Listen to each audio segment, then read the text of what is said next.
ৰাইজৰ দলৰ কেন্দ্ৰীয় সম্পাদক আছৰাফুল ইছলাম ডাঙৰীয়াক আৰক্ষীয়ে গ্ৰেপ্তাৰ কৰা কাৰ্যক আমি তীব্ৰ গৰিহণা দিছোঁ। এই হিটলাৰ চৰকাৰখনে আছৰাফুল ইছলাম ডাঙৰীয়াৰ নেতৃত্বত এটি সজাতি দল উচ্ছেদস্থলীলৈ লৈ যোৱাটোৱে কিবা অপৰাধ হ'ব পাৰে নেকি? মই প্ৰশ্ন কৰিছোঁ বিজেপি চৰকাৰক, বিজেপিৰ মুখ্যমন্ত্ৰী হিমন্ত বিশ্ব শৰ্মাক, যে মানুহৰ আৰ্তনাদ শুনিবলৈ যোৱাটো, দুখৰ সমভাগী হোৱাটো চৰকাৰৰ চকুত কি অপৰাধ হ'ব পাৰে? আজি এটি সজাতি দল আছৰাফুল ইছলাম ডাঙৰীয়াই লৈ যোৱাটো কি অপৰাধ?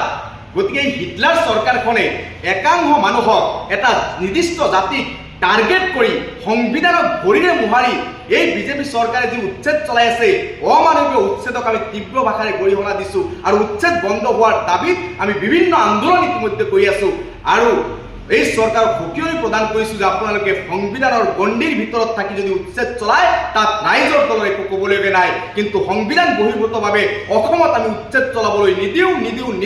গতিকে আছৰাফুল ইছলাম ডাঙৰীয়াক আপোনালোকে যি ষড়যন্ত্ৰমূলকভাৱে গ্ৰেপ্তাৰ কৰি জেল হাজতলৈ প্ৰেৰণ কৰাৰ এক ষড়যন্ত্ৰ চলাইছে তাক বন্ধ কৰিব লাগে আৰু আছৰাফুল ইছলাম ডাঙৰীয়াক বিনা চৰ্তে মুকলি কৰাৰ দাবী উত্থাপন কৰিছোঁ।